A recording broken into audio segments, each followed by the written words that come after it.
No. What were you laughing at? Well, I was just trying to work out whether you were wishing John luck with his weight loss or with being positive about Peterborough. Both. Thank you. Both. Your warm wishes are well received. Lots of people listening to this, I'm sure, will be familiar with you, Penny. But for those who aren't, would you mind giving us your job title and your responsibilities at the Cresset? Sure. I'm Penny Hansen. I'm Head of Commercial Activities at the Cresset in Bretton. Head of Commercial Activities. Sounds swanky, doesn't it? It does. How long have you been at the Cresset? I've been at the Cresset for 29 years. Goodness I me. started as a waitress in 1990. In a cocktail bar, yeah. Yeah. Etc. Yeah. Yeah. You were working Back in the as a 90s. waitress in a I just want to hear that. So, Yeah. You started at the Cresset as a waitress in 1994. in the fair spot. No, conference and banqueting. So Okay. Rotary Club lunches and weddings and all that kind of Look at jazz. you, now you own the place. Oh, God. But you've been there all this time and you've seen such a wonderful progress in terms of how the Cresset integrates itself as the hub of the community, not just in Breton, but really the whole of the city. Yeah, I think it's changed a lot over the years, obviously. I mean, everything has, hasn't it? And it's had its challenges, for sure. I think anybody working in hospitality and leisure and entertainment has felt those challenges in recent years. But at the heart of it, it is still exactly that. It is still a community hub. It was put there by the Development Corporation in the 70s to be a hub for the people of this brand new township of Breton that they were building. And isn't that what Cresset means? A Cresset is a basket of fire. That was hence the logo, which you'll be familiar with. And the basket of fire was placed at the heart of a medieval community, so these settlements and villages back in medieval times. And it sat in the middle of the village and it was kept constantly alight. And from that central fire, the villagers would go and they'd light a bit of kindling and then they'd take fire back to their homes to heat and light their homes. And then they'd gather around the central basket to tell stories and have celebrations and community engagement. So Never knew that. there you are. That's where it comes from. I didn't know that. That's interesting. How much is the theatre the Cresset? And how much isn't it? Do you understand the question? I think it's funny because I think it's the thing that gives us the most publicity because of just the sheer volume of shows and events. And therefore, without getting too dull about it, the marketing budget that comes with those shows and events means that a lot of our publicity is focused around the theatre. So it's certainly the thing that gives us the widest reach in terms of people knowing who we are and what we are.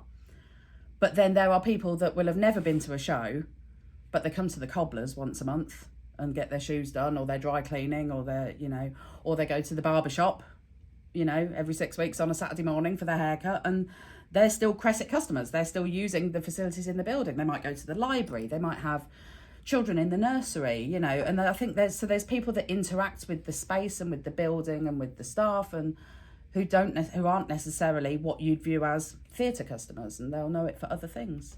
Just on the theatre, I know that there was some money that came in for some very important refurbishment work. Yeah. Can we ask the latest? Of course on we that? can. Yes, so we were awarded £5.1 million from the Youth Investment Fund earlier this year. Work is underway, so you're going to start to see scaffolding in the new year as we replace the roof, and that's where the bulk of the funds are going. It's a 45-year-old building, and it's the roof is in need of some love and attention and replacement basically.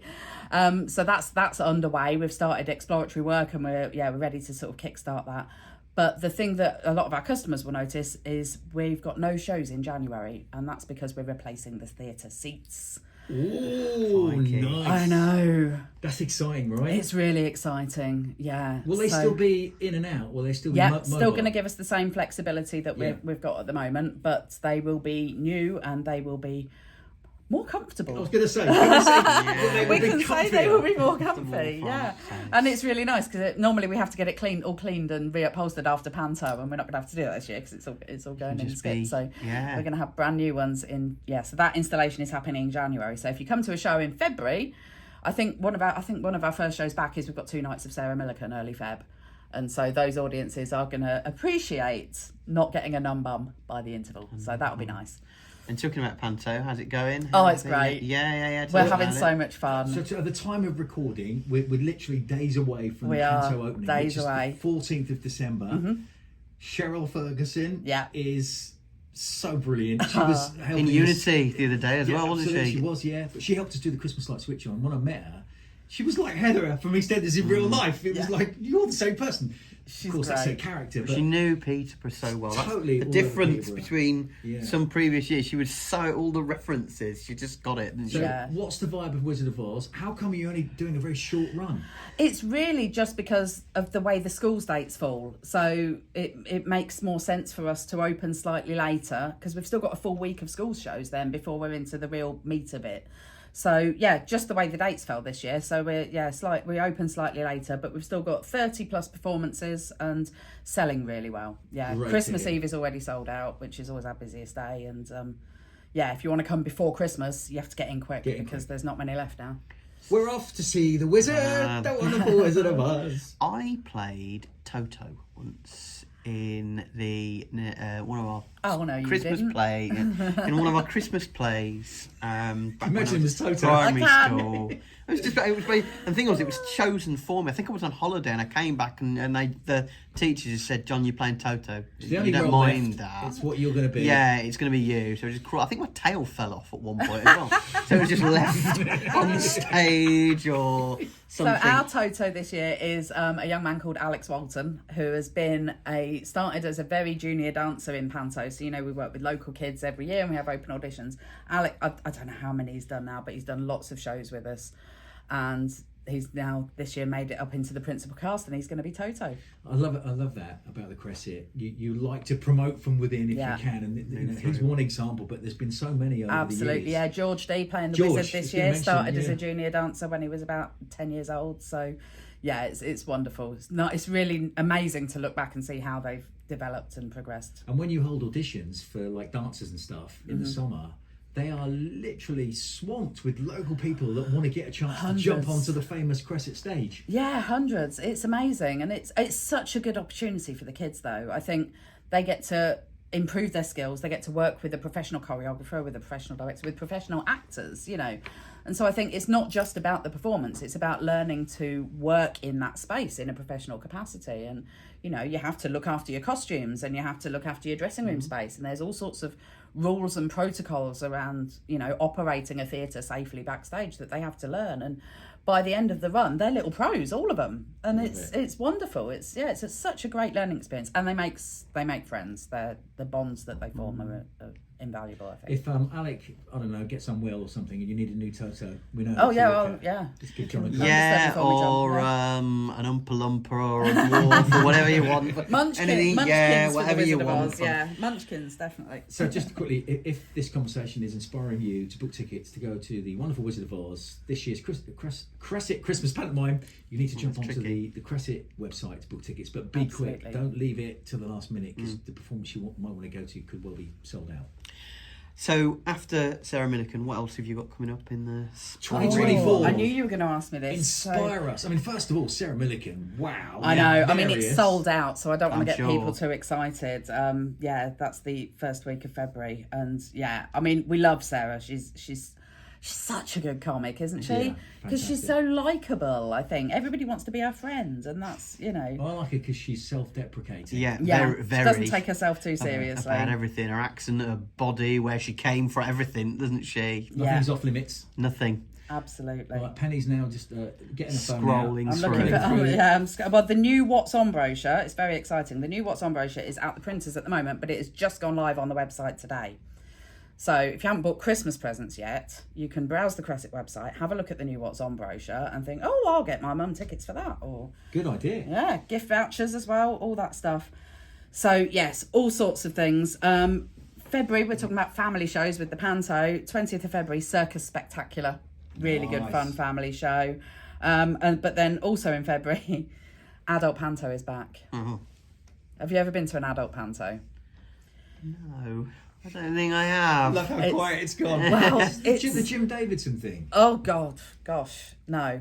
It's modernised That's what I think since about those when I days. think- Yeah, absolutely. I mean, it's camp and filthy and fun and definitely over 18s. 3 of Kev's favourite things. But we've got some of the UK's top drag queens in it. So the show's got Banksy, Victoria Scone and Kate Butch in the cast. Kate Butch. Kate Butch. These queens are brilliant. They're so much fun. And it's, the first time I saw Adult Panto, having done so many Cresset pantomimes, and they came on and it looks like a normal panto. They're doing all the little villagers dance and stuff, and then the language comes out, and I was just sort of clutching my pearls, like, oh my goodness. it's a bit of a culture shock, but it is great fun, and I was crying with laughter. So when's that one? That's the 22nd of February. It's Alice in Wonderland. Oh. Yes. You were talking football, and I know I don't think either of you are Liverpool fans, are you? We are not. You will remember Liverpool from the 80s, when they were winning world beating, European champions. Phil Thompson and Bruce Grobbelaar are coming. Nice. Yeah, I mean, Grobbelaar's a bit of a legend, isn't he? So that's really exciting. Liverpool legends. Can I just make a comment about that? So I met Bruce Grobbelaar once, and I was doing an interview with him, and of course, not just famous for all of his titles that he won as a Liverpool footballer, but very famous because he was accused of cheating. Mm-hmm. He was accused of match fixing. Yeah. And anybody old enough to remember some of the goals Bruce let in? Eccentric, to say the least, wasn't an eccentric goalkeeper, but what a character. And when you talk to him, he's got a glint in his eye about those days. He denies any wrongdoing, but that was a story that put him on the world map for being famous. Like, goodness me, this top goalkeeper with a really interesting, actually, life story about where he came from and how he got into being a footballer professionally. Really Thompson, an ex-Sky Sports pundit as Phil well. Thompson so listen, and like I say, I really enjoyed meeting Bruce Grobbelaar. Very entertaining. So anybody who supports Liverpool, you want to get tickets for this because you will really enjoy. It's going to be really interesting. Stories. I think they do. All the stories. They do lots of Q&A and stuff. So if you've got those burning questions, really good fun. Ben Fogle's back with us. Okay, Fogle. Ben Fogle. So he's got a new tour. Ben Fogle's Wild. Lots of stuff that he's been everywhere. He's seen everything. John's looking at you like, who's Ben Fogle? No, exactly who he is. Yeah. Is he Explorer. Yeah, he's more than that, isn't he? TV I'd say more of an explorer. Yeah. So we're talking. In the show blurb, we're talking about everything from the wilderness of northern Sweden to the hostile extreme environments of Chernobyl to the mountains of Nepal. He really has been everywhere. And now he's coming to Peterborough. And now he's coming to Peterborough. Which of those most is closely aligns with Peterborough? Chernobyl. Stop it, John. This is our last podcast of the year. You're just filling in the answers for the audience now, aren't you, really? Yeah, and now he's going to re-roll. Let's move on. Make up your own punchlines there. Okay. Yeah. All we should say is there are lots and lots of shows coming. Yeah. When you go to a show in the new year at the Cresset Theatre, you're going to be sitting in a comfortable, brand new, shiny seat. So there's an extra incentive to book. Can we just have a few moments away from the theatre? Sure. You've touched on a few of the things already, but what I want to give a shout out for is all of your people who've made the Cresset what it is. There are so many little businesses that are still there. Can you just expand on some of those for us and talk to us a little bit about some of the characters who go there? I think it's a funny building because it is public essentially. We get a lot of people that cut through from South Bretton through to North and vice versa, or people pop through on their way to Sainsbury's. If you work in box office for longer than a day, you start to see the same faces and people walk in and shout good morning, and it's there's a community feel to it. I think the YMCA gym being in the building has really made a part of that. And I think as I left to come here this morning, it's Monday morning, as there's a couple of seniors classes, so it's senior circuits and something called Stretch and Relax, which sounds quite nice. That's about my level, I would think. But it's the people come, they get into a routine, and so you get to know, you see the same faces, and it feels like a family. And I think we've also got so many staff who've been there for such a long time. So I've been there 29 years. Darren, who is our head of operations, is about the same. I think he also started in 94. Is Darren still there? Darren's still there, yeah. Alison, who's our hospitality manager, has been there 41 years. Did she get a watch for a 41? We took her out for dinner and we had a bit of a celebration for her 40th last year, yeah. And I think it's the kind of place where people stay because every day is different. There's always a new challenge. There's always something different going on. You know, one day you're watching the panto dress rehearsal, the next day you're doing dinner for Anglian Water, or, you know, there's all kinds of, all the different customers, all the different challenges, and the team works so well together. They all help each other out. I told you I was there for my daughter's gymnastics awards the other day with Spiral Gym. Yeah, it was a great night. Yeah, really good. Yeah, and this time of year especially, you know, we've got Christmas parties still going on, and panto rehearsals are in, and it's everybody's getting festive in their own way, and it's really good fun. So, sorry, were you going to say something? I was just going to ask you a little bit about space at the Cresset.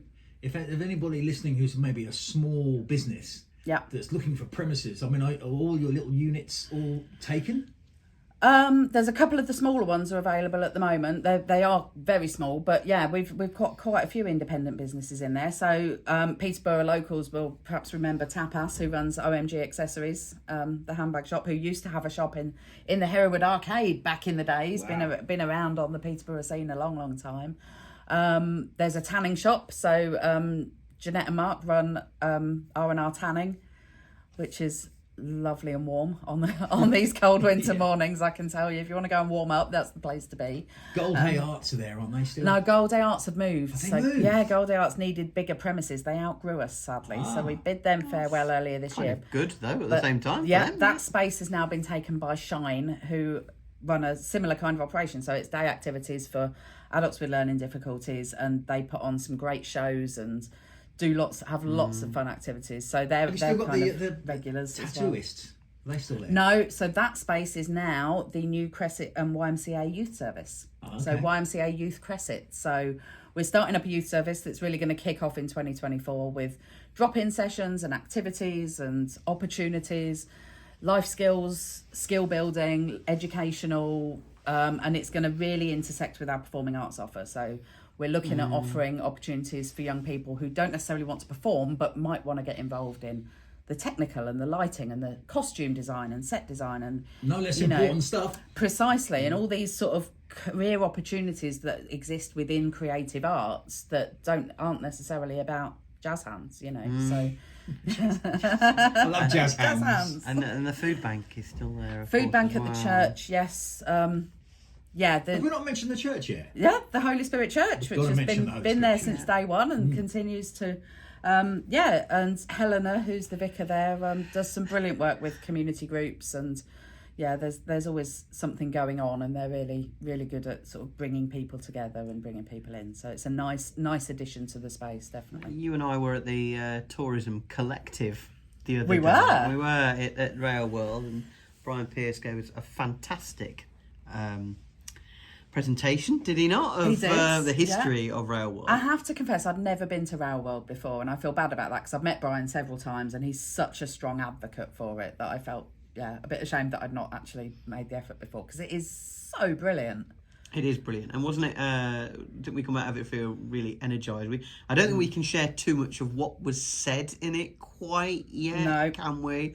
But there is basically a 12-point plan, if you like, for Peterborough over the next like a tourist strategy. Yeah. Yes, there is. I think that was the key takeaway for me, is that there's an energy behind Peterborough being brilliant, and how do we get more people to come and see it? Was Dave Cramp there? He was hosting it, of Good. course. Yeah. Because he's a guy, I think, I can't think of anyone more passionate about wanting to grow and develop Peterborough and visitors to Peterborough than Dave. Yeah. So if he's up there with his 12-point plan, I can't wait to hear more about it. I don't think it'll be long before more details will be released about that, about how coherent it all was the thing to take away. The fact that we need to be working together. And I know people say, "Oh, we should have been doing that a long time ago." Well, it's no time like the present, is there? And post-COVID, where a lot of behaviour has changed. I mean, he mentioned things didn't he? Like a third of visitors have got dogs or things like that. The statistics around dog ownership are mind-blowing. Incredible, But what that means is that offerings have got to change, whereas if you didn't allow dogs in before, maybe you'll be thinking more... People out there looking for dog-friendly spaces, and that's something, and dog-friendly accommodation, presumably, as well. And how important the ecological and environmental offering is. young people are literally taking that as a major factor when they book anything or when they even go to a cafe. Does it have the right sort of cups, or is it fair trade? And absolutely, fair play. So, yes, we enjoyed that, didn't we? Yeah, it was really good, really. And I think, just going back to Brian for a minute at Rail World, who I'm assuming you've talked to us many times. Many times. That's where this event was located. The hosting of the meetings rotates around the collective, so we get to see. We were at Flag Fen the time before that, so we're sort of it's nice going to the meetings. Means I get to see different places. So what did you want to say about Brian? I just want to say how inspiring he is. I think for someone to have given that much of himself and his time to his project and his money, to a project is just I'm in awe of him and his energy. Still, after 75 years old. So much energy. Says he'll retire at 80. Yeah, and then in the next breath said he probably wouldn't. He won't. Yeah. Right, well, listen, we're going to wrap up this podcast now. Thank you all very much for listening. Penny Hansen from the Cresset. I don't know, can we change our mind on favourite guests of the year? Yeah. She might have made a late entry, should we a late run. A kind of Penny top. Shall I tell you one of my favourite Cresset memories? When there's several over the years, but one was Julian Clary, who came onto the stage. This is years ago. This must be in the early 90s. Came out onto the stage. Said, "Good evening, ladies and gentlemen, and welcome to the Gusset." I didn't even say that. No.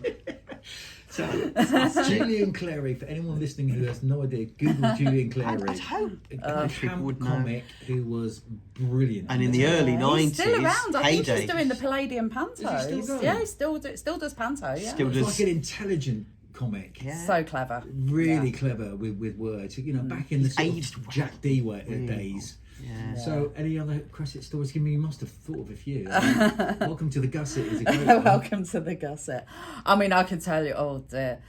There was once, back in the day when I was doing bookings, so I used to be responsible for space bookings, and I made a bit of a boo-boo, and I double booked the Navratri Festival, which is a 9-day festival organised by the local Hindu community, and I double booked them on one of the nights with a comedian, Lee Hurst.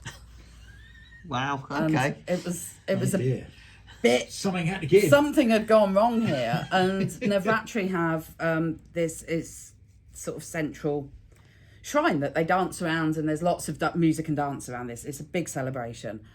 And there was a conversation, it's sort of gone down in Cresset staff history, there's a conversation at the meeting, on our management meeting, about how we're going to get around this, was, but can we get the shrine up the stairs? And of course we didn't. We had to come up with alternative solutions. But it's one of those things that just, one of the most bizarre conversations you never thought you'd have to have. You've ever... Yeah, and I made the mistake and I held my hands up to it, and we came up with a solution, and we apologised. And people do make mistakes, and I think it's how you then resolve them and do it with a smile and keep on going, and that's very much the Cresset team ethos. Is It is, and that's how you should approach life, isn't it? Yeah, it's about moving forward with positivity and on to the next thing, and that's the way we look at it. Yeah, don't let your mistakes define you. Learn from your mistakes. I'm trying to be all like, Yeah, prosaic and Darren very still to the reminds me about it, spiritual. though. Good. Doesn't define me, but it's not forgotten.